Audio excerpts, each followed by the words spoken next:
অতীত। আবিরের কাদম্বিনী নূপুর পরে চঞ্চল পায়ে সারাক্ষণ খানবাড়িতে ছুটোছুটি করত, অথচ আবির সামনে আসলেই তার পা থেমে যেত, মুখ লুকাতো মায়ের আঁচলে নিচে। আবির খুব চেষ্টা করেছিল ললনার অভিমান ভাঙানোর, কিন্তু সেই প্রতিবারই ব্যর্থ হয়েছিল। পড়তে গেলে, ঘুমাতে গেলে সেই চঞ্চল পায়ে নূপুরের শব্দ আবিরের হৃদয় ভেঙে চূর্ণ বিচ্ছিন্ন করত। যে ছুটোছুটি, যে চঞ্চলতা সে নিজের চোখে দেখতে পারে না, তার শব্দ কানে আসলে আকাশ ভেঙে পড়তো মাথায়। তাই খুলিয়ে নিয়েছিল মেঘের পায়ে নূপুর। দেশ ছেড়ে যাওয়ার কিছুদিন পূর্বে তানভীকে জড়িয়ে ধরে 2 বছরের জমাটবদ্ধ নীল পাহাড় ভেঙে অঝরে কেঁদেছিল আবির। বোধশক্তি হওয়ার পর সেটাই ছিল আবিরের প্রথম কান্না। লোকে বলে পুরুষ মানুষের কাঁদা নিষেধ, কান্না এলো কাঁদা যাবে না, চাপিয়ে রাখতে হবে তা মনের গহীনে। কিন্তু যখন জীবনের সবচেয়ে মূল্যবান জিনিসটা হারিয়ে যায় বা নিজের থেকেও প্রিয় ব্যক্তির সাথে দূরত্ব বেড়ে যায়, তখন পুরুষ মানুষ চাইলেও নিজেকে শক্ত রেখে অনুভূতি চেপে রাখতে পারে না। তানভীর আবিরের সেই মরা কান্না দেখে বিস্ময়কর চোখে তাকিয়েছিল। কয়েক মুহূর্ত পর আবিকে জড়িয়ে ধরে কয়েক শতবার শুধু জিজ্ঞেস করেছিল, কি হয়েছে, কি হয়েছে ভাইয়া, কাঁদছো কেন, বলো আমায়। কিন্তু বাধাহীন কান্নার ফলে আবির কোনোই উত্তর দিতে পারছিল না। পরক্ষণেই তানভীর উপলব্ধি করেছিল হয়তো দেশ ছেড়ে, প্রিয়জনদের ছেড়ে চলে যাবে, তাই এভাবে কাঁদছে। সে আর প্রশ্ন করেনি, চুপচাপ ভাইয়ের কান্নার গভীরতা মাপতে ব্যস্ত হয়েছিল। আবিরের সেই কন্দন স্থির হয়েছিল প্রায় 1 ঘন্টা। কান্নার মাত্রা কিছুটা কমার পর তানভীর ধীর কণ্ঠে শুধিয়েছিল, কি হয়েছে ভাইয়া, এভাবে কাঁদছো কেন? আবির কান্নারত কণ্ঠে শুধু বলেছিল, আমি ওকে ছেড়ে এতদূর কিভাবে থাকবো? গভীর রাত, শান্ত নিস্তব্ধ একটা পরিবেশে আবিরের এই কথাটা তানভীরের হৃদয়ে গিয়ে লেগেছিল। তানভীরের বয়স তখন সবে মাত্র 16তে পড়েছে। এত কিছু না বুঝলেও ভাইয়ের কথাটার মানে সে স্পষ্ট বুঝতে পেরেছিল। তানভীর ছোট্ট করে প্রশ্ন করেছিল, কে সে? আবির তখনও অঝরে কেঁদে চলেছে, গলা খাকারে দিয়ে ছোট্ট করে বলেছিল, মেঘ। তানভীর বিমোহিত নয়নে তাকিয়েছিল বেশ খানিকক্ষণ। তারপর ভাইকে শান্ত করে ছাদের ফ্লোরে বসে আবিরের অব্যক্ত প্রেমানুভূতি শুনেছিল। তানভীরের কাঁধে ছিল গুরু দায়িত্ব। একদিকে মায়ের পেটের বোন, অন্যদিকে চাচাতো ভাইয়ের নির্মল কান্না। সব কিছু শুনে শেষমেশ তানভীর আবিরের চোখ মুছে মুচকি হেসে শান্ত কণ্ঠে বলেছিল, তুমি চিন্তা করো না ভাইয়া, আমি আছি তো মেঘকে দেখে রাখার জন্য। তোমার ভালোবাসা তোমারই থাকবে। সেই রাতে এক ফোঁটাও ঘুমায়নি দু ভাই। সারা রাত জেগে শুধু মেঘকে নিয়েই অধিবেশন করেছিল। এমনকি দেশ ছেড়ে যাওয়ার দিনও আবির তানভীরকে জড়িয়ে ধরে শুধু একটা কথাই বলেছিল, ওকে দেখে রাখিস, ওর উপর যেন কোনো আঁচ না পড়ে। আবির দেশ ছাড়ার পর থেকে মেঘকে দেখে রাখার গুরু দায়িত্ব পড়েছে তানভীরের উপর। মেঘ কোথায় যায়, কার সাথে মিশে, খাওয়া, পড়াশোনা, স্কুল, কলেজ, টিউশন, পছন্দ অপছন্দ সব কিছু দেখে রাখা ছিল তানভীরের প্রথম কাজ। শত ব্যস্ততার মাঝেও আবির দিনে কমপক্ষে 3বার করে তানভীরকে কল দিয়ে শুধু মেঘের খোঁজ নিত। 7 বছরে এমন একটা দিন কাটেনি যে আবির মেঘের খোঁজ নেয়নি। তবে গত 7 বছরে মেঘের কোনো ছবি দেখেনি আবির। তানভীর অনেকবার বলেছে, পাঠাতেও চেয়েছিল, কিন্তু আবিরের এক কথা, বেঁচে থাকলে দেশে ফিরে মেঘকে দেখবে। আবির দেশে ফেরার দিন এয়ারপোর্টে আসার পর তানভীর আবিরকে জড়িয়ে ধরে কানে কানে বলেছিল, আজ থেকে আমি রিল্যাক্স করব, তোমার বউ তুমি সামলাবে। আবির মুচকি হেসে বলেছিল, বউকে সামলাতেই তো 6 মাস আগে ফিরতে হলো। আবির চেয়েছিল আরও 6 মাস পর নিজেকে গুছিয়ে একেবারে আসতে, কিন্তু হঠাৎই অনাকাঙ্ক্ষিত ঘটনা ঘটল, যার ফলশ্রুতিতে 6 মাস ওয়েট করা আবিরের পক্ষে সম্ভব ছিল না। যে ছেলের জন্য ছোট্ট কাদম্বিনীর গায়ে হাত তুলেছিল আবির, যার জন্য তাকে 9 বছর যাবৎ প্রেয়সীর থেকে দূরে থাকতে হয়েছে, সেই জয় নামক ছেলে পুনরায় আবির্ভূত হয়েছিল মেঘের জীবনে। এইচএসসির পর মেঘকে যে কোচিংয়ে ভর্তি করানো হয়েছে সেই কোচিংয়ে জয়ও ভর্তি হয়েছিল, তা তানভীর অ্যান্ড আবিরের অজানা ছিল। জয় মেঘকে দেখার পর থেকে খুব চেষ্টা করেছিল কথা বলার জন্য, কিন্তু কোনোভাবেই সুযোগ হইতেছিল না। কোচিং থেকে আবিরকে তা জানানোর পর ছেলের ব্যাচ টাইম চেঞ্জ করে দিতে বলেছিল আবির।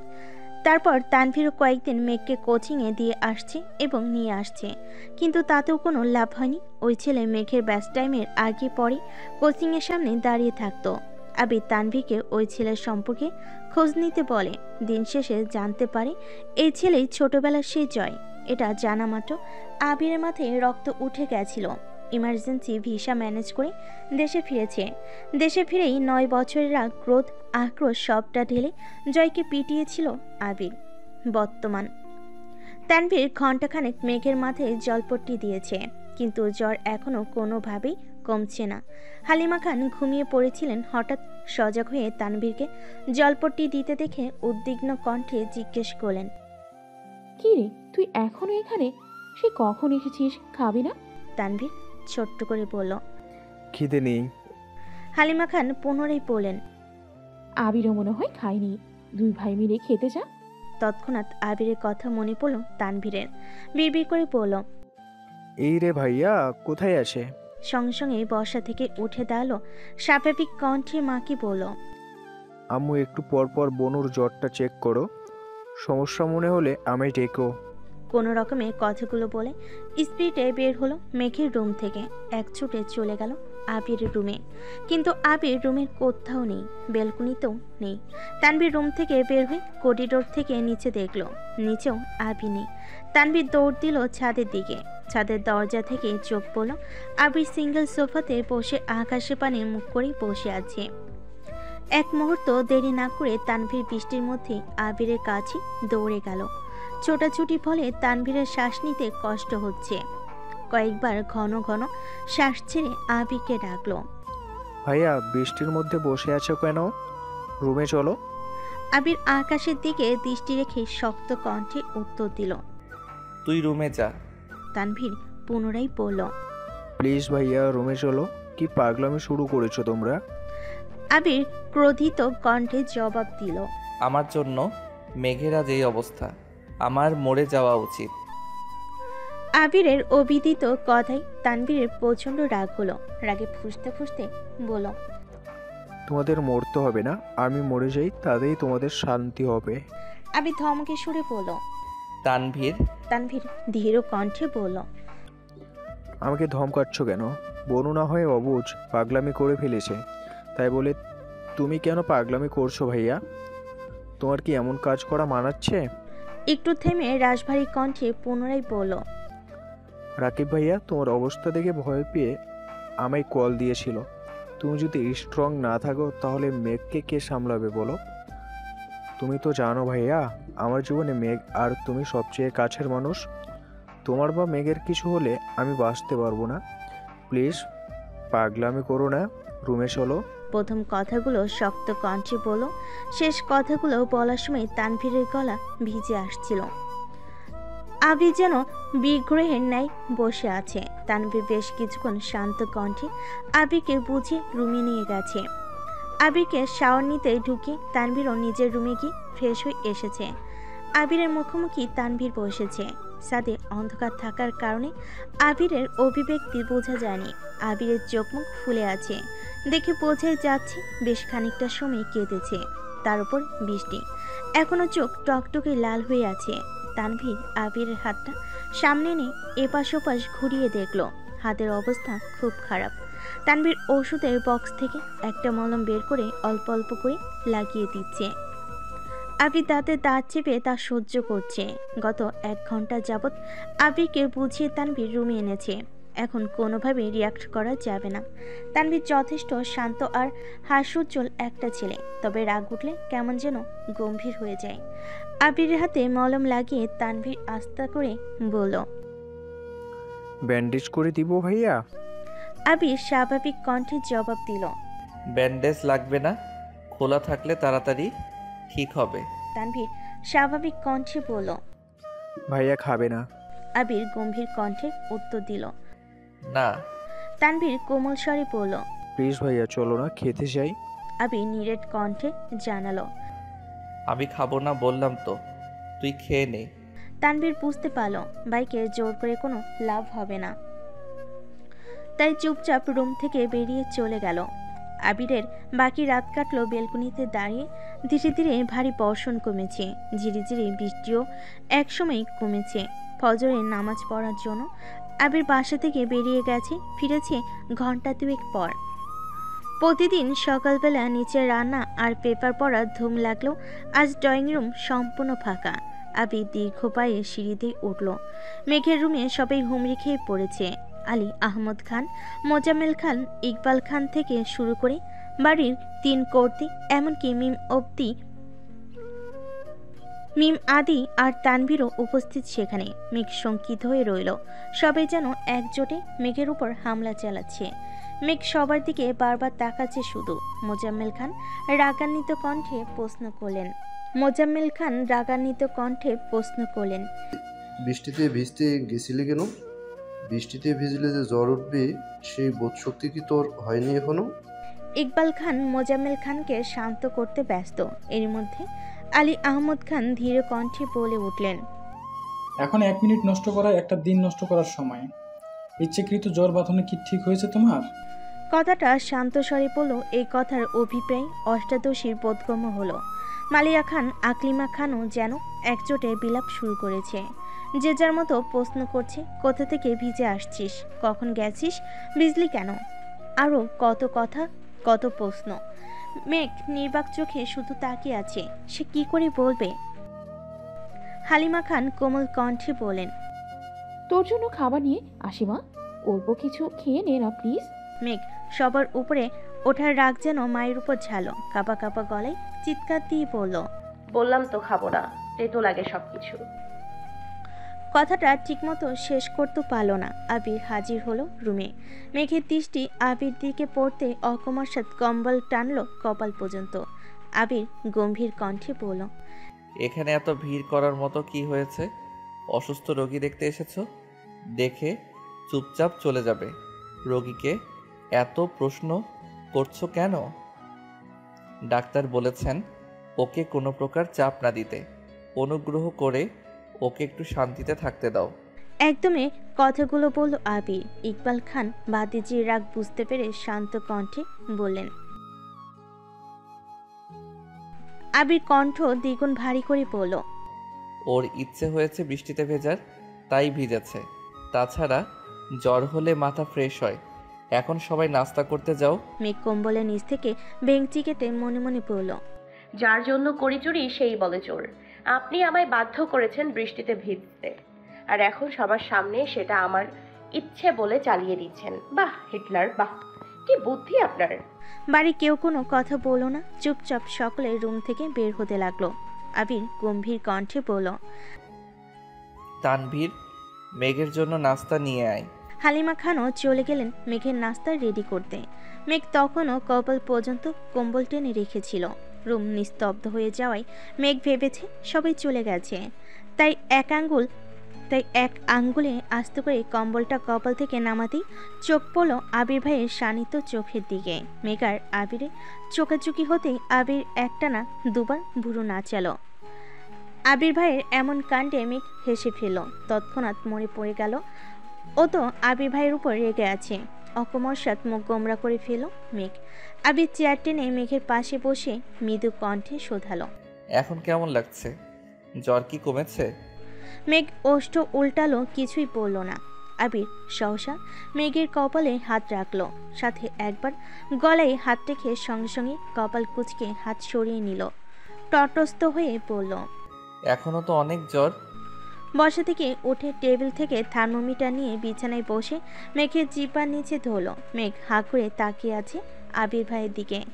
আবির কপাল কুঁচকে তাকিয়ে রইল মেঘের দিকে। দুজনেই নিস্তব্ধ। দুই জোড়া চোখ গভীরভাবে অনুবন্ধী। মেঘের বুকের ভেতর তোলপাড় শুরু হচ্ছে। এই মধ্যে তানভীর গলা খাকারি দিয়ে রুমে ঢুকলো। তৎক্ষণাৎ দৃষ্টি সরিয়ে নিল আবির। তানভীরের কণ্ঠ শুনে মেঘও দৃষ্টি সরিয়ে ভাইয়ের দিকে চাইল। আবির থার্মোমিটার চেক করতে ব্যস্ত হলো। তানভীর ভাইয়ের দিকে প্লেট বাড়াতেই মেঘ চোখ গোল গোল করে তাকালো, মনে মনে বলল, এখনো কি আবির ভাই খাইয়ে দেবেন আমায়? আবির কোনো দিকে না তাকিয়ে ছোট্ট করে বলল। তুই খাইয়ে দে।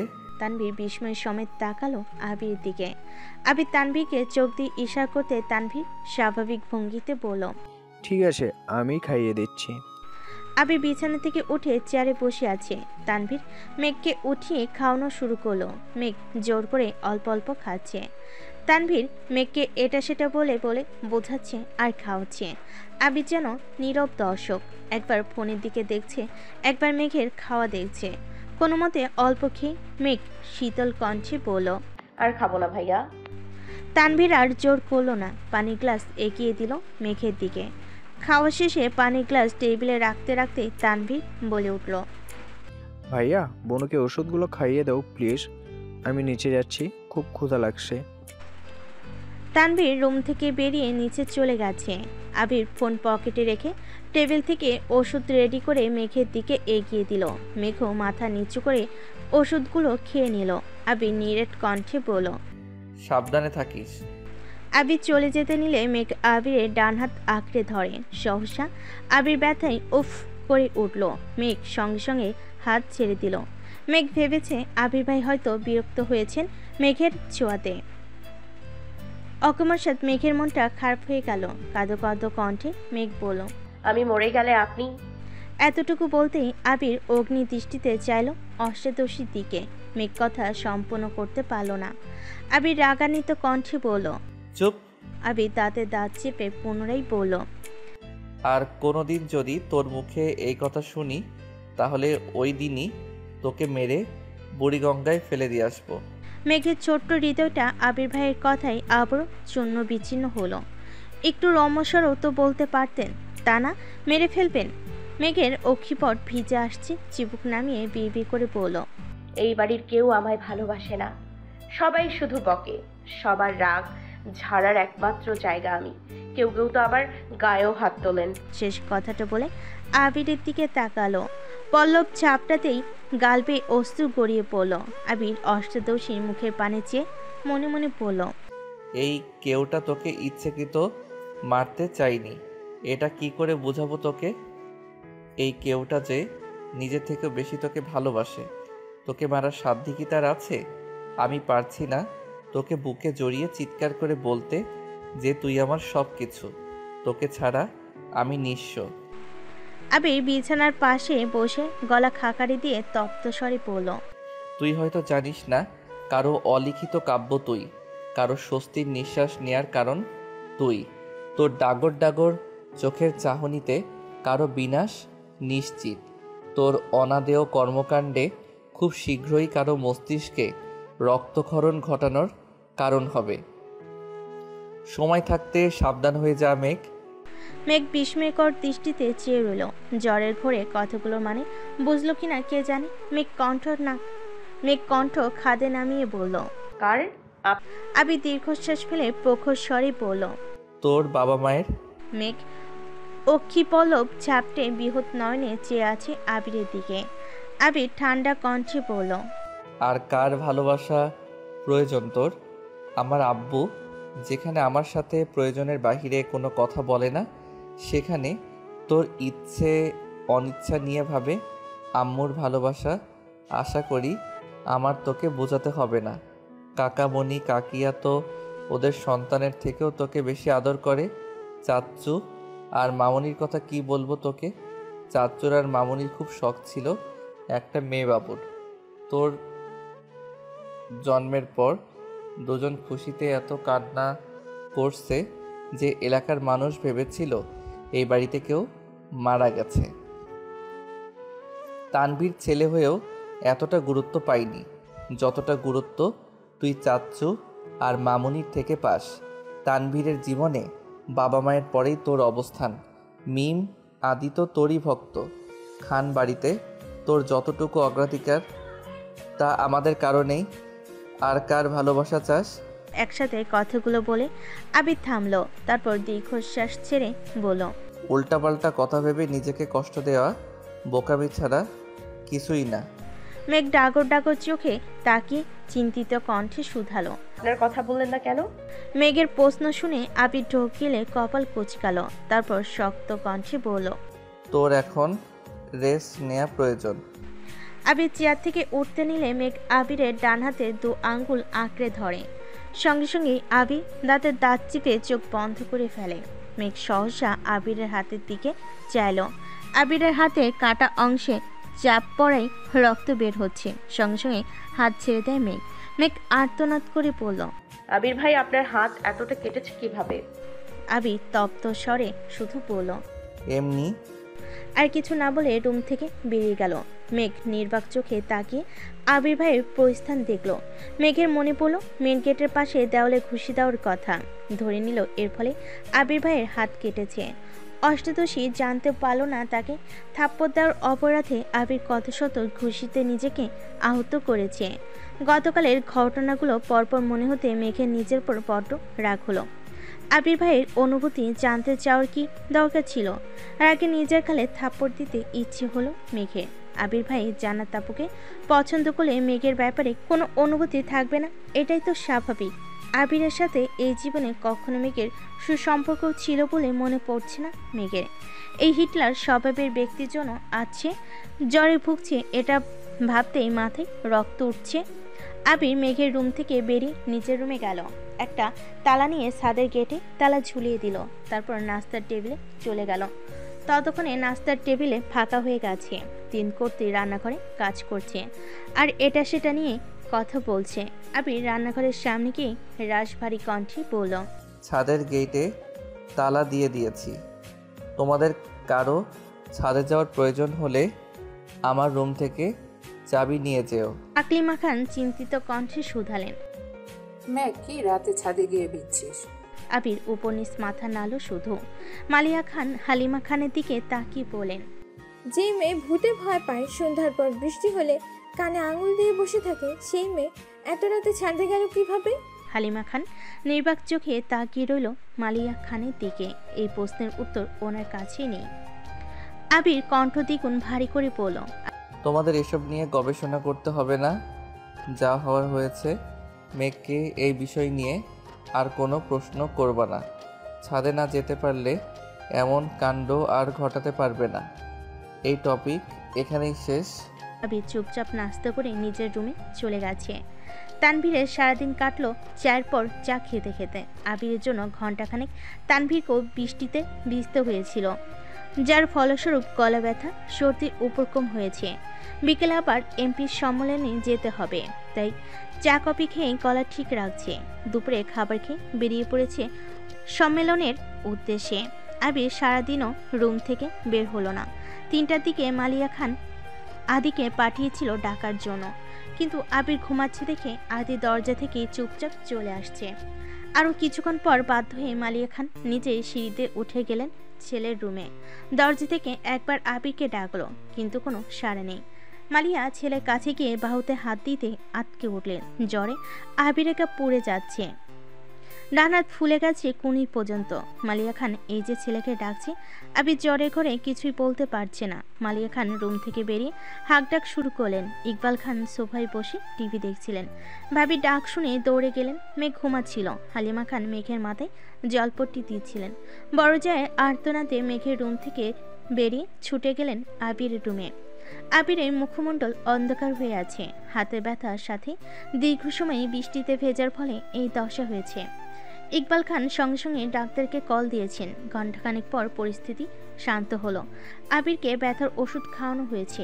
মালিয়া খান ছেলের মাথায় জলপট্টি দিতে ব্যস্ত হলো। হালিমা খান বেরিয়ে মেঘের রুমে গেলেন। ততক্ষণে মেঘের ঘুম ভেঙে গেছে। হালিমা খানের থমথমে চেয়ারে দেখে মেঘ শঙ্কিত হলো। উদ্বিগ্ন কণ্ঠে শুধালো, কি হয়েছে আম্মু? হালিমা খান মেঘের কাছে বসতে বসতে বলেন, তোরা 3 ভাই বোন মিলে কি শুরু করেছিস বলতো? মেঘ স্বাভাবিক কণ্ঠে বলল, কেন, কি হয়েছে? হালিমা খান তপ্ত স্বরে বলেন, এদিকে তোর অবস্থা খারাপ, ওদিকে তানভীরে লাগছে সর্দি। সকাল থেকে চা কফি খেতে খেতে কিছুক্ষণ আগে বের হলো, এখন আবার আবিরের। মেঘ আতকে উঠে প্রশ্ন করলো, কি হয়েছে আবির ভাইয়ের? হালিমা খান কোমল কণ্ঠে বলা শুরু করলেন, রাত থেকে তো ছেলেটা দৌড়ের উপর, বৃষ্টিতে ভিজে অফিস থেকে আসছে, তারপর তোরে ছাদ থেকে রুমে এনে রেখে ডাক্তার আনতে গেছে, তারপর আবার ডাক্তারকে দিয়ে ঔষধ নিয়ে এসছে। কিভাবে যেন হাত কাটছে, সেই হাত ফুলে ব্যথা, এখন জ্বর উঠে গেছে। জ্বরে চোখ খুলতে পারছে না ছেলেটা। মেঘ মায়ের দিকে ড্যাপ ড্যাপ করে তাকিয়ে আছে আর মনে মনে ভাবছে। আবির ভাই আমার জন্য এত কিছু করেছে। তৎক্ষণাৎ মেঘের অভিব্যক্তি বদলে গেল, জল শক্ত হয়ে এলো, দীর্ঘশ্বাস ছেড়ে কপাল কুঁচকাল, মনে মনে বলল, আমি ওনাকে নিয়ে ভাবছি কেন? ওনাকে নিয়ে ভাবার তো মানুষ আছেই। তাছাড়া উনি আমায় মেরেছেন, তার শাস্তি আল্লাহ ওনাকে দিয়েছেন। আমার তো এতে খুশি হওয়ার কথা। কথাগুলো ভেবেই গাল ফোলালো। তারপর মায়ের মলিন মুখপানে একবার তাকিয়ে আবার মনে মনে বলা শুরু করলো, যেখানে আব্বু আম্মু আর ভাইয়া কোনোদিন আমার গায়ে হাত তোলেনি, সেখানে উনি আমার গায়ে হাত তুললেন কোন অধিকারে? তাও আবার আরেকজনের জন্য। উনি আমাকে পছন্দ করলেও মেনে নিতাম। উনি তো জান্নাত আপুকে ভালোবাসেন, তাহলে আমার উপর অধিকার দেখাতে আসেন কেন? কারো জীবনে অবাঞ্ছিতের ন্যায় পড়ে থাকার চেয়ে একাকী জীবন কাটানো অনেক ভালো। আমি আপনার জীবনে অবাঞ্ছিত হয়ে থাকতে চাই না। আজ থেকে আমার মনে হিটলারের কোনো অস্তিত্ব থাকবে না। একবার সুস্থ হই, শুধু আপনার জীবনের সকল সিদ্ধান্ত আমি নিব। আমার জীবনের সকল সিদ্ধান্ত আমি নিব। আমার ব্যাপারে কাউকে নাক গলাতে দিব না। হালিমা খান মেয়ের কপালে হাত রেখে ব্যস্ত হলেন জলপট্টি দেওয়ার জন্য। গত রাত থেকে না খাওয়া এক করে মেয়ের যত্ন নিচ্ছেন। চোখে মুখে ক্লান্তি সব স্পষ্ট। মেঘের মাথায় জলপট্টি দিতে দিতে মেঘের চুলে হাত দিলেন। দীর্ঘ চুলে জট লেগে অগোছালো হয়ে আছে। হালিমা খান কোমল কণ্ঠে মেয়েকে বললেন, তুই সুস্থ হলে তোকে নিয়ে পার্লারে যাব। মেঘ ছোট্ট করে শুধালো, কেন? হালিমা খান শ্বাস ছেড়ে শীতল কণ্ঠে বললেন, তোর চুলগুলো কাটাতে হবে। মেঘ আতকে উঠে পড়ল, না, চুল ছোট করব আমি। হালিমা খান মেয়ের মাথায় হাত বুলাতে বুলাতে ঠান্ডা স্বরে বোঝাচ্ছেন, তুই তো নিজেরই যত্ন নিতে পারিস না, চুলের যত্ন কিভাবে নিবি? তার থেকে ভালো এখন চুলগুলো কেটে দিলে ভর্তি পরীক্ষা দিতে দিতে দেখবি বড় হয়ে যাচ্ছে। মেঘ চুপচাপ মায়ের কথা শুনেছি, কোনো প্রতিবাদ করলো না। চোখ বন্ধ করে শুয়ে আছে। এখনও জ্বর 100 ডিগ্রিতেই আছে। ওষুধ খাওয়ানো হচ্ছে, তারপর কমছে না। প্রয়োজন ছাড়া কারোর সাথে কথা বলে না। সারাক্ষণ চোখ বন্ধ করে শুয়ে থাকে, আর না হয় ঘুমায়। তানভীর বিকেলে বের হয়ে এমপি সম্মেলনে গেল। সেখানে প্রোগ্রাম শেষ করে তারা কয়েকজন মিলে এলাকায় বেরিয়েছে ভোট চাওয়ার জন্য। এক গলিতে কয়েকটা বাসে ভোট চাওয়ার পর আচমকা তানভীরের নজর পড়ে মেইন রোডে। সাথের কয়েকজনের দায়িত্ব দিয়ে তানভীর দৌড়ে বেরিয়ে এসেছে গলি থেকে। মেইন রোডে এসে গলা উঁচু করে ডাকলো, এই মেয়ে দাঁড়াও। বন্যা সহসা পিছনে ঘুরলো। তানভীরকে দেখে বিস্মিত হয়ে বলল, ভাইয়া আপনি? তানভীর কয়েক কদম এগিয়ে বন্যার মুখোমুখি হয়ে গম্ভীর কণ্ঠে প্রশ্ন করল, আমি তোমার কোন জন্মের ভাই? তানভীরের গোমরামুখ কথায় বন্যা কিছুটা ভ্যাপাচাকা খেল। উদ্বিগ্ন কণ্ঠে বলল, না মানে আপনি মেঘের ভাইয়া তাই? তানভীর এবার কিছুটা কড়া স্বরে বলল, আমাকে ভাইয়া ডাকার অধিকার শুধু মেঘের। তোমার ইচ্ছে হলে তানভীর ভাই বলতে পারো, কিন্তু মায়ের পেটের ভাইয়ের মতো ভাইয়া ভাইয়া বলে ডাকবা না। বন্যা আস্তে ধীরে বিপি করল, মেঘের ভাইগুলো এমন কাঠখোট্টা কেন? এতদিন শুধু মেঘের মুখেই শুনতাম, এখন দেখি সত্যি সত্যি। তানভীর টিস্যু দিয়ে নাক মুছে ছোট্ট করে শুধালো, কোথায় যাওয়া হচ্ছিল? বন্যা তটস্থ হয়ে বলল, ফুচকা খেতে। বন্যা পুনরায় স্বাভাবিক কণ্ঠে প্রশ্ন করল, আপনি এখানে কেন ভাইয়া? প্রশ্ন শেষ করার আগে চোখ পড়ল তানভীরের দিকে। তানভীর তীক্ষ্ণ দৃষ্টিতে চেয়ে আছে। বন্যা ঢুক গিলে ছোট্ট করে বলল, সরি তানভীর ভাই। তানভীর মুচকি এসে উত্তর দিল, সামনেই নির্বাচন, তাই ভোট চাইতে এসেছিলাম। বন্যা নিরুদ্বেগ কণ্ঠে বলল। ও। তানভীর কপাল কুঁচকে বলল, এভাবে রিয়্যাক্ট করলা কেন? আমাদের এমপি কি পছন্দ না? ভোট দিবা না? বন্যা আতঙ্কিত হয়ে তাকালো তানভীরের দিকে। ডানে বামে মাথা নাড়িয়ে বলল, না না, তেমন কোনো বিষয় না। তাছাড়া আমি তো ভোটারই হইনি। তানভীর বিরক্তি নিয়ে বলল, তাতে কি হয়েছে? তোমার আব্বু আম্মু বড় বোন তো আছে, তারা তো ভোটার। যেভাবে রিয়াকশন দিচ্ছ মনে হচ্ছে গোষ্ঠীর কাউকে ভোট দিতে দিবে না। বন্যা মুখ ফুলিয়ে শ্বাস ছেড়ে আস্তে করে পড়ল। আপনাদের এমপিকেই ভোট দিতে বলল। তানভীর মোলায়েম কণ্ঠে পড়ল। ঠিক আছে, এখন বাসায় যাও, কিছুক্ষণের মধ্যেই তোমাদের বাসায় আসছি। সবাইকে হালকা নাস্তা দিও। বন্যা চোখ গোল গোল করে চাইল, তারপর ছোট্ট করেই পড়ল। আমি ফুচকা খেতে যাচ্ছিলাম। তানভীর ভারী কণ্ঠে বলল। একদিন ফুচকা না খেলে কি মরে যাবে? বন্যা নির্বাক চোখে চেয়ে রইল। তানভীর গলা খাকারি দিয়ে পুনরায় বলে উঠল। ভেবো না তোমার জোর করছে। সত্যি বলতে সম্মেলন থেকে সরকারি এদিকে চলে আসছে। এরা সকালের পর থেকে এখনো খায়নি কিছু। তোমাদের এদিকে নাস্তা খাওয়ানোর মতো কোনো দোকান রেস্টুরেন্ট কিছুই নেই। কাজ না শেষ করে যাওয়া সম্ভব না, আবারও সন্ধ্যার আগে কাজ শেষ করতে হবে। তুমি বনুর বেস্ট ফ্রেন্ড, সেই সুবাদে তোমাকে বলছি, আমাকে না খাওয়ালে চলবে। ওদের জন্য একটু চা বিস্কুট আর হালকা নাস্তার ব্যবস্থা করে দিলে খুব ভালো হতো। বন্যা স্বাভাবিক কণ্ঠে বলল। জি অবশ্যই, আমি বাসায় গিয়ে ব্যবস্থা করছি। আপনি সবাইকে নিয়ে বাসায় আসবেন প্লিজ। বন্যা পুনরায় প্রশ্ন করল। বাসা চেনেন? তানভীর উপনিস মাথা নাড়ল। বন্যার কথা না বাড়িয়ে চুপচাপ বাসার দিকে হাঁটা দিল। বন্যাদের মধ্যবিত্ত পরিবার, বাবা সরকারি কর্মকর্তা, বন্যারা 2 বোন আর 1 ভাই। বন্যার বড় বোনের স্নাতক শেষ, এখন চাকরির জন্য পড়াশোনা করছি আর বিভিন্ন চাকরির পরীক্ষা দিচ্ছে। বন্যা ছোট মেয়ে, তাছাড়া বোনের একটা ছোট ভাইও আছে, এখন ক্লাস 8-এ পড়ে, নাম রিত। বন্যা বাসায় গিয়ে আম্মুকে আর বোনকে বলে রান্নার ব্যবস্থা করছে।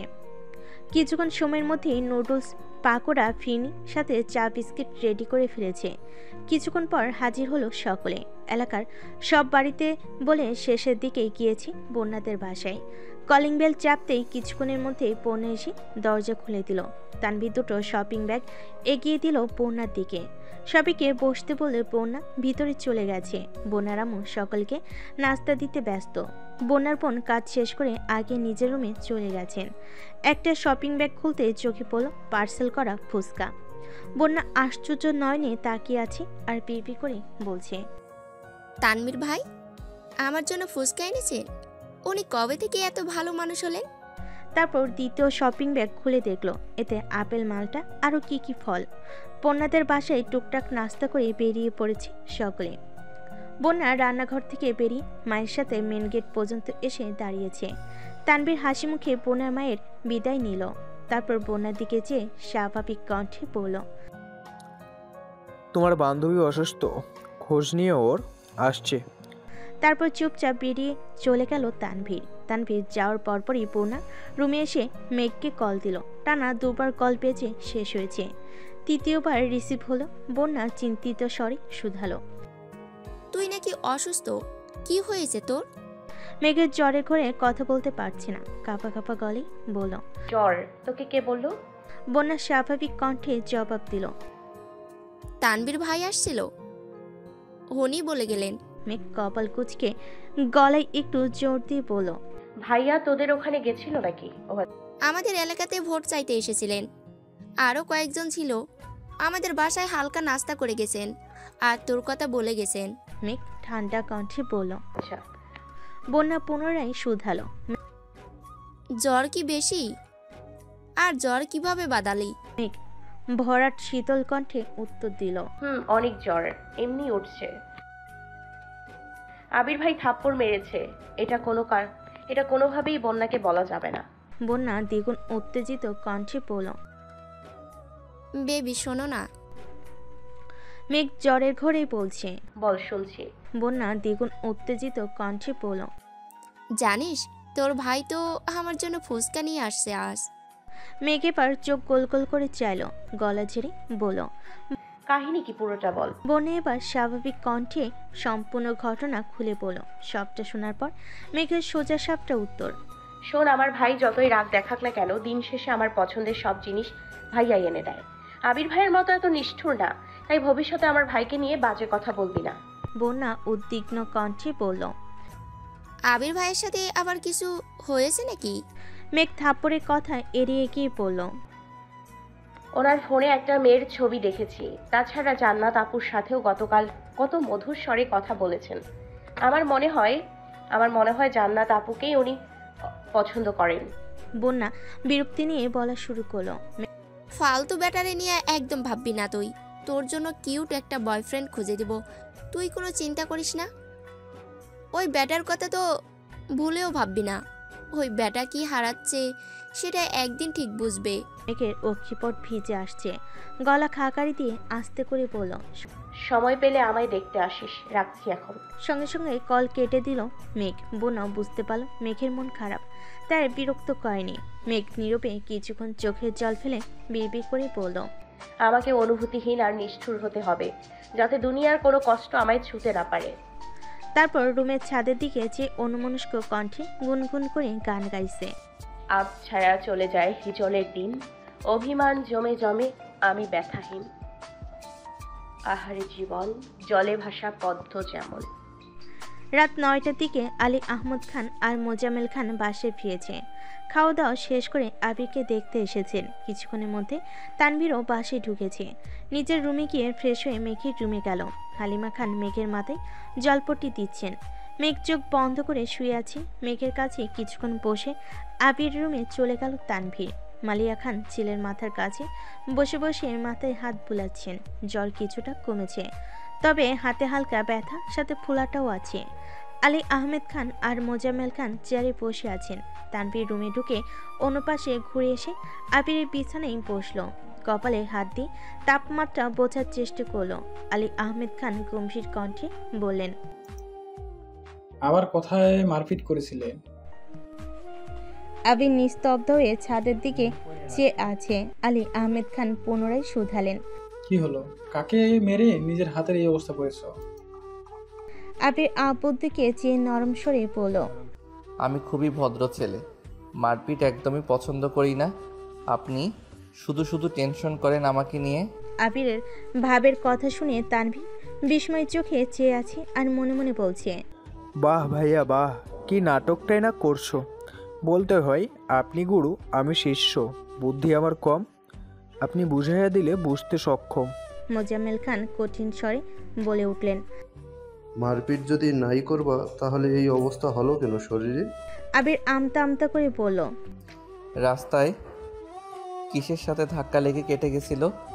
তানভীর মিটি মিটি হাসছে আর মনে মনে বিড়বিড় করছে। আরে বেচারা ভাই আমার। আলী আহমেদ খান বিরক্তির স্বরে বলেন, আগেই বলেছিলাম বাইক না কিনতে। তিনটা প্রাইভেট কার থাকার পরেও তোমাদের হয় না। আজকে যদি গাড়িতে চলাচল করতে তাহলে বৃষ্টিতে ভিজতেও হতো না, হাতের এই অবস্থাও হতো না, আর এখন এভাবে জ্বরে পড়ে থাকতো না। শ্বাস ছেড়ে আবার বলা শুরু করলেন, ঠিকই তো, তোমার বন্ধু সেদিন এসে তোমার কোম্পানির ওপেনিং ডের ইনভিটেশন দিয়ে গেল। তুমি আদমরা হয়ে পড়ে থাকলে ওপেন কে করবে? আবি ছোট্ট করে বলল, আমি করব। কপাল কুঁচকে আলী আহমেদ খান হুঙ্কার দিয়ে বলেন, এসব ভণ্ডামি বাদ দিয়ে কাজে মনোযোগ দাও। মারপিট করে জীবনে কিছুই করতে পারবা না, শুধু শত্রুর সংখ্যাই বাড়াবা।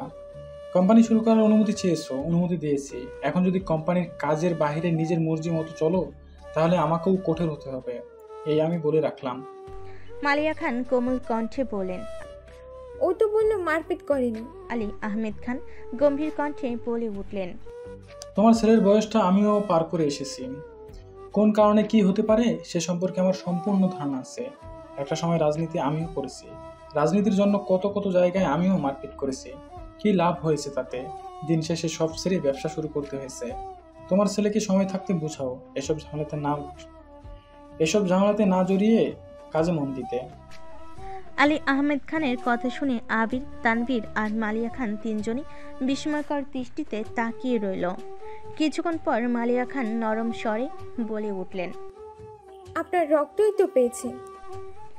বরাবর কথা শুনে তানভীর ফিক করে হেসে উঠল। আলী আহমেদ খান বিরক্ত হয়ে বলেন, তোমরা ছেলেকে লাই দিয়ে দিয়ে মাথায় তুলেছ। তুলো, আমার সমস্যা নেই। একদিন শুধু আমার কানে ওর মারপিটের খবর আসুক। কথা না শেষ করে রাগে ফুঁসতে ফুঁসতে চলে গেলেন আলী আহমেদ খান। তানভীর নিঃশব্দে হেসে চলেছে। মোজাম্মেল খান কঠিন স্বরে বলে উঠলেন, এ তো হেসে লাভ নেই। রাজনীতি করার অনুমতি পেয়েছো বলে যা তা করে বেরোবে তা কিন্তু সহ্য করবো না আমরা। তোমাদের দুই ভাইকে সাবধান করে দিচ্ছি, এই বাড়িতে থাকতে গেলে বাধ্য ছেলের মতোই থাকতে হবে। মোজাম্মেল খানও বেরিয়ে গেছেন। মালিয়া খান ছেলের মাথায় হাত বুলাতে বুলাতে বলেন, তুই এত বছর বাইরে ছিলি, এখানে কার সাথে ঝামেলা করিস? আবির কপাল কুঁচকে তাকালো মায়ের দিকে, কণ্ঠ ভারী করে বলল, আম্মু, তুমি অন্তত এসব কথা বলো না। আমি মারপিট করিনি, এমনি কেটে গেছে।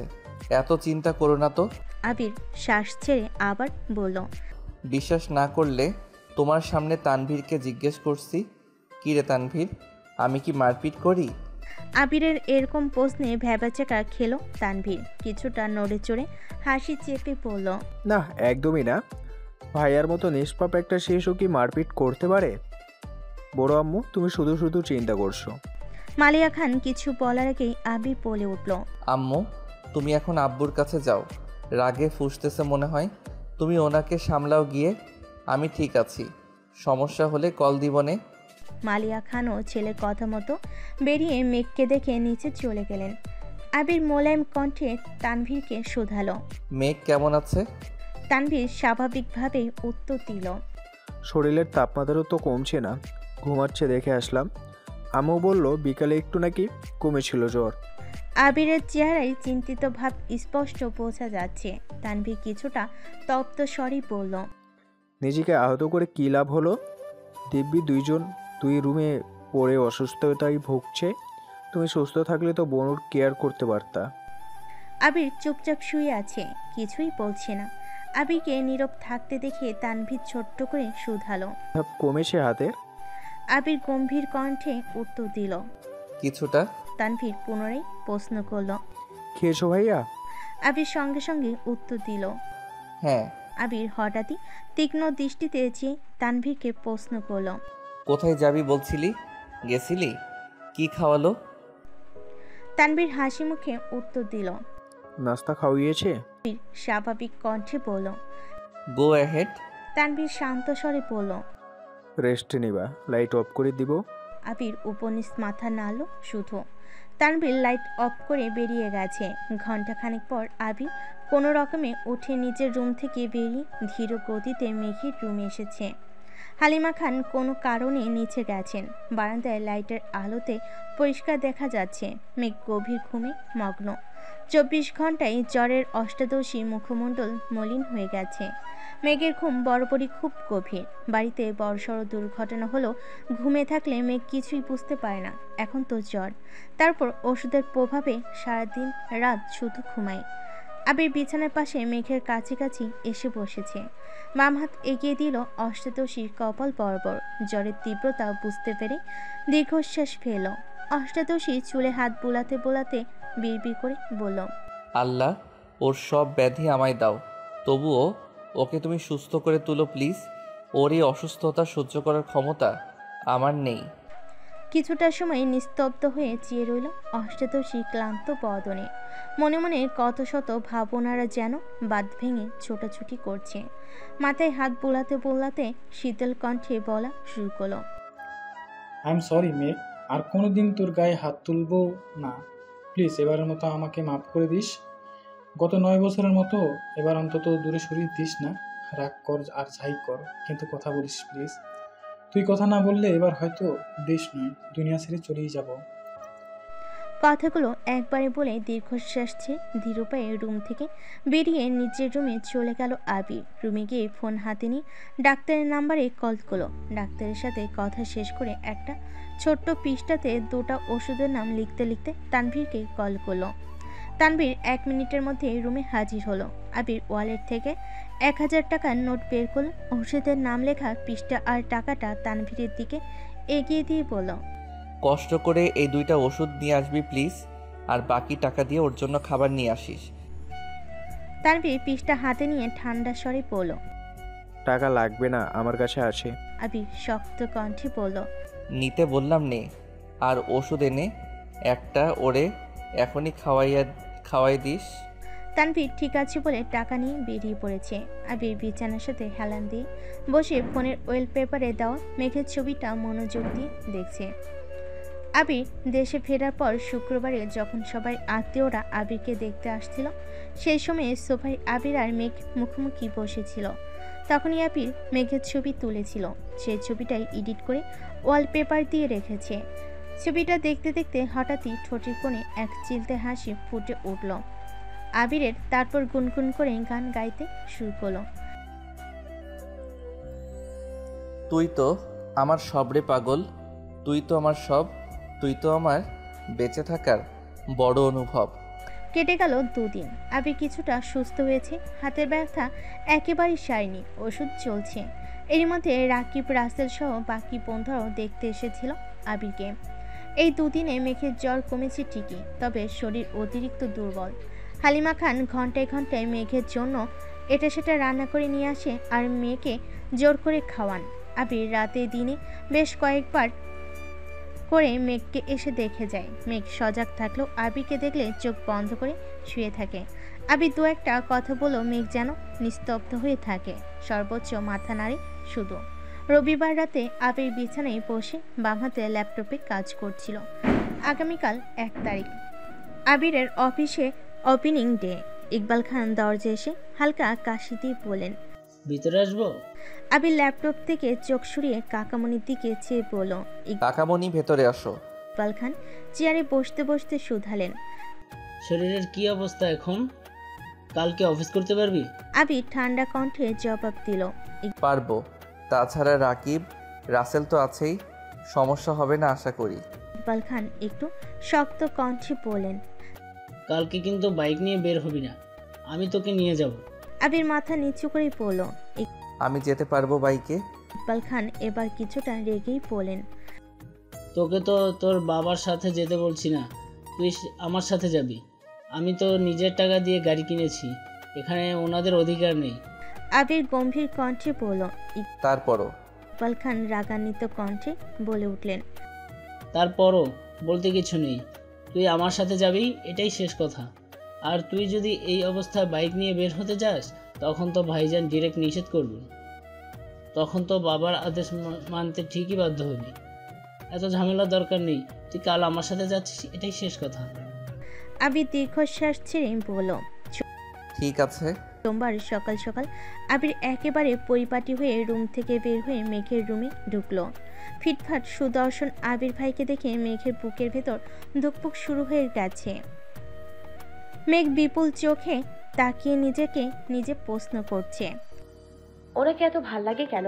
দেখলেই যেন মনটা শান্তিতে ভরে যায়। আবির মেঘের কাছে কাছে এসে মোলায়েম কণ্ঠে শুধালো, বসতে পারি?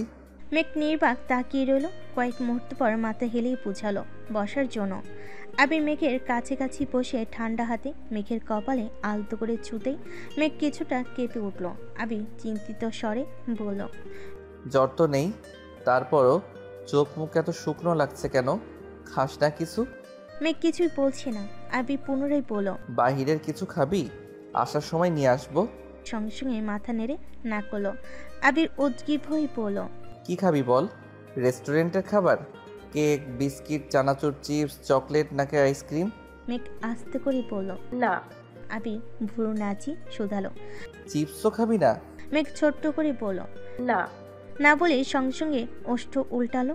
আবির তীক্ষ্ণ দৃষ্টিতে যে দীর্ঘশ্বাস ছেড়ে বলল, আচ্ছা বাদ দে, আজ আমার নিজস্ব অফিসের প্রথম দিন, দোয়া করিস আমার জন্য।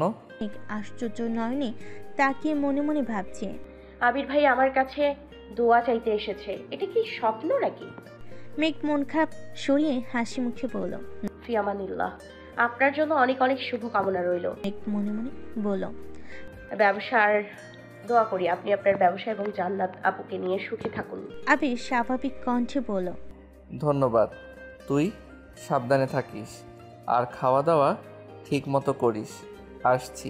আবির রুম থেকে বের হতে হতে মনে মনে বলছে, দোয়া কর যেন খুব তাড়াতাড়ি সাকসেসফুল হতে পারি আর তোকে আমার করে নিতে পারি। মেঘের রুম থেকে বেরিয়ে আবির নিচে এসে ডাইনিং টেবিলে বসেছে। মিম, মেঘ, তানভীর কেউ নেই। কেমন যেন সুস্থির পরিবেশ। মিম বা মেঘ না থাকলে আদিও যেন চুপচাপ থাকে। অসুস্থতার কারণে 2-3 দিন আবির রুমে খেয়েছে, তাই তেমন কোনো কিছু উপলব্ধি করেনি। কিন্তু খাবার টেবিলে মেঘ নেই, এতে যেন বুকটা কেঁপে উঠল আবিরের। তানভীর রুম থেকে রেডি হয়ে নামতে গেলে আকলিমা খান ডেকে বললেন, তানবিন, মিমকে একটু ডাক নিয়ে আয় তো। গত সপ্তাহতেই মিম উপরের রুমে শিফট হয়েছে, তবে এখনও মন তার নিচে পড়ে থাকে। ক্ষণে ক্ষণে ভাইকে আর মাকে দেখতে ছুটে আবার উপরে আসলে মেঘের রুমে যায়, আবার নিজের নতুন রুম গুছায়। তানভীর মিমের দরজায় এসে ডাকলো, মিম খাবি না? মিম জবাব দিল, আসছি ভাই। তানভীর এসে খেতে বসে। কিছুক্ষণ পর মিমও এসেছে। মোজাম্মেল খান আবিরের দিকে তাকিয়ে বলেন, তুমি কি আজও বাইকে যাওয়ার চিন্তা ভাবনা করছো? আবির কিছু বলার আগে ইকবাল খান বলে উঠলেন, না না, আবির আমার সাথে যাবে। আলী আহমেদ খান গম্ভীর কণ্ঠে বললেন, সেই ভালো, তুই নিয়ে যাস। ওর মতো ওর তো আবার আমাদের সাথে আমাদের গাড়িতে চলাফেরা করতে সমস্যা। আবির জলদি খাওয়া শেষ করলো। যাওয়ার আগে স্বাভাবিক কণ্ঠে বলল, আপনারা টাইম মতো চলে আসবেন প্লিজ। তানভীরের দিকে চেয়ে বলল, তুই কি এখন যেতে পারবি? তানভীর জবাব দিল, একটু পরে যাই। আবির শান্ত স্বরে বলল, ঠিক আছে, তাড়াতাড়ি চলে আসিস। আর বাইকের চাবি রুমে আছে, নিয়ে আসিস। তানভীর হাসি মুখে মাথা নাড়ল। আলী আহমেদ খান, মোজাম্মেল খান, ইকবাল খান থেকে শুরু করে রাকিব, রাসেল ও আব্বু, চাচু যারা ছিলেন তারা সকলেই এসেছেন। অফিসের কলিগদের সহ সকলকে দুপুরে খাওয়ানো হয়েছে। আবিরের একজন পরিচিত ছোট ভাই, নাম মিরাজ, তাকে আবিরের পিএস হিসেবে নিযুক্ত করা হয়েছে। সারাদিনের ব্যস্ততা শেষে যখন ঢাকার বুকে সন্ধ্যা, তখন তানভীরের সঙ্গে বাড়ি ফিরেছে আবির, সঙ্গে কয়েক প্যাকেট বিরিয়ানি। বাসে ঢুকে তানভীর বিরিয়ানিগুলো সবাইকে দিতে ব্যস্ত হলো। আবির একটা প্যাকেট নিয়ে সিঁড়ি দিয়ে উঠে মেঘের রুমে চলে গেল। মেঘ পাশ ফিরে ফেসবুকে ভিডিও দেখছিল।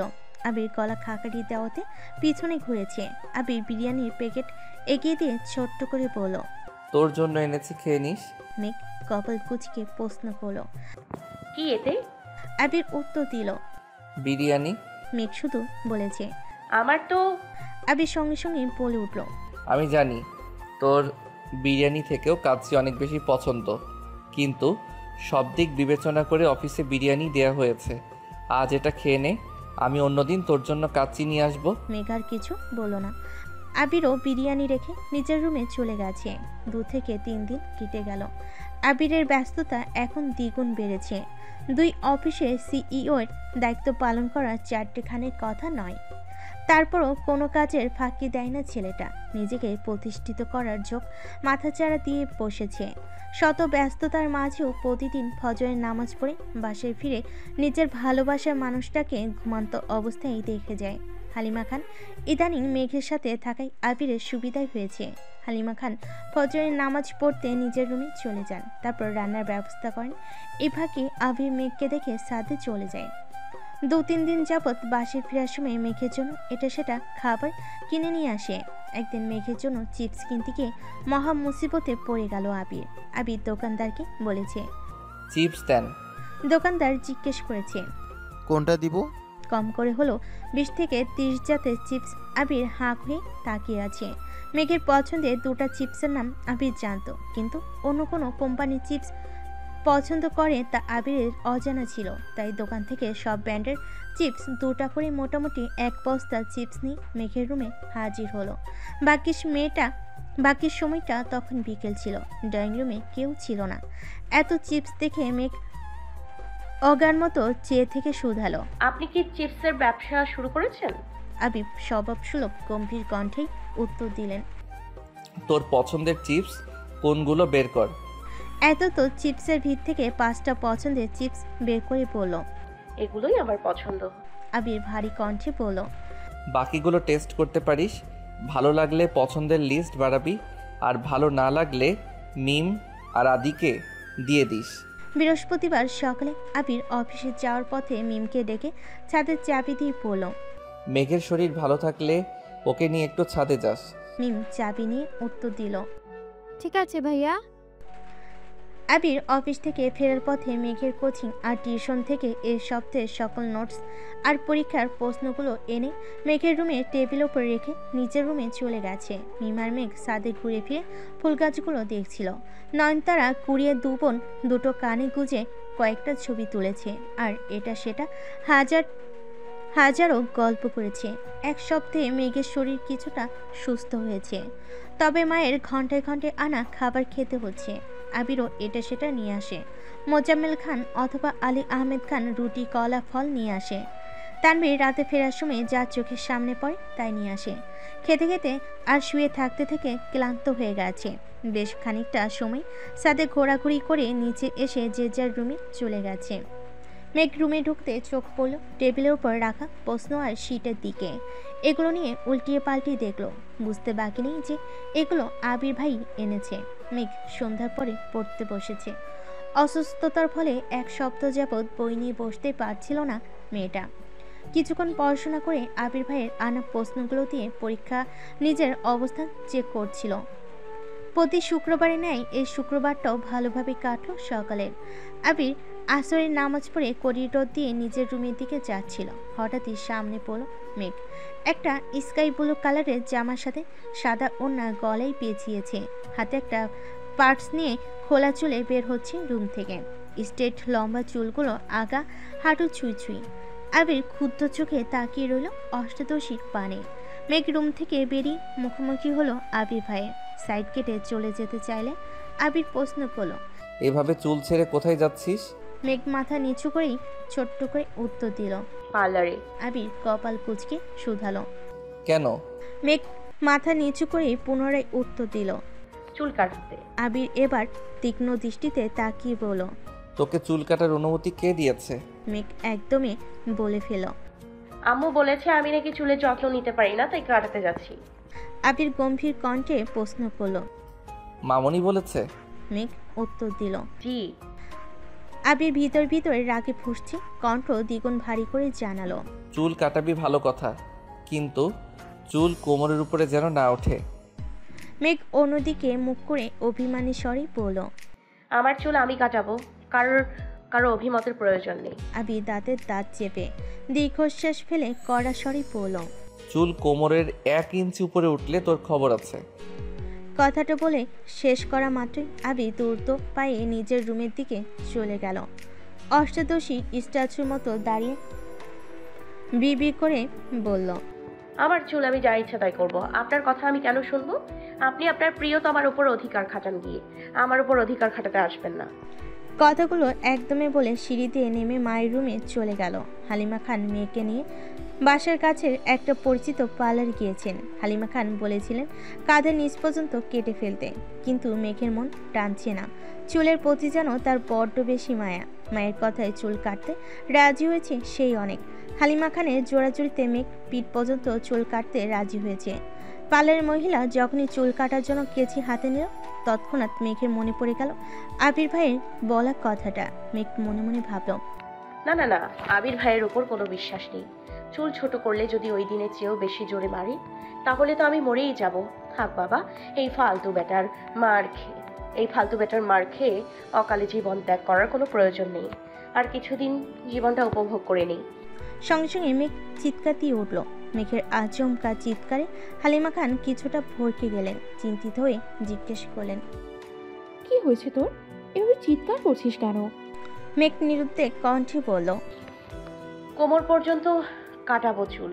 হালিমা খান কিছুটা বিরক্ত হয়ে বলেন, কোমর পর্যন্ত কাটালে আর কি হবে? সে তো বড়ই থাকবে।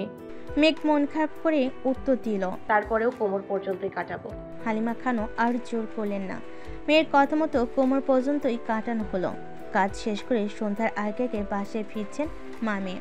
আবির ড্রয়িং রুমে সোফায় বসে কফি খাচ্ছিল।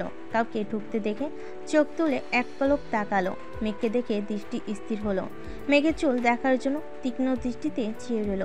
মেঘ সিঁড়িতে ওঠার পথে আবির ভাইয়ের দিকে তাকিয়ে বেঞ্চি কেটে দূরত্ব পায়ে উঠে নিজের রুমে চলে যাচ্ছে। মেঘের কোমর পর্যন্ত চুল দেখে আবির মাথা নিচু করে মুচকি হাসলো। আবির কফি শেষ করে বাসা থেকে বেরিয়ে পড়েছে। প্রতি শুক্রবারের মতো মাগরিবের নামাজ পড়ে বন্ধুদের সাথে আড্ডা দিতে চলে গেছে। বাসে ফিরতে ফিরতে 11টা বেজে গেছে। শনিবারে ডাইনিং টেবিলে নাস্তা করছিল সকলে। তখনই মেঘ নেমে আসছে। চঞ্চল পায়ে নুপুরের ঝনঝন শব্দে আবির চাইল সিঁড়িতে। চুল ছোট করাতে যেন অন্যরকম সুন্দর লাগছে তার অষ্টাদশীকে।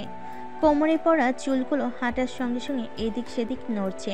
আবির সঙ্গে সঙ্গে দৃষ্টি নামিয়ে খাওয়াই মনোযোগ দিল। মেঘ কাছাকাছি আসতে আলী আহমেদ খান প্রশ্ন করলেন, এখন শরীর কেমন? মেঘ একগাল হেসে উত্তর দিল, আলহামদুলিল্লাহ ভালো পড়াবো। তানভীর কয়েক সেকেন্ড তাকিয়ে প্রশ্ন করলো, চুল কাটেছিস নাকি?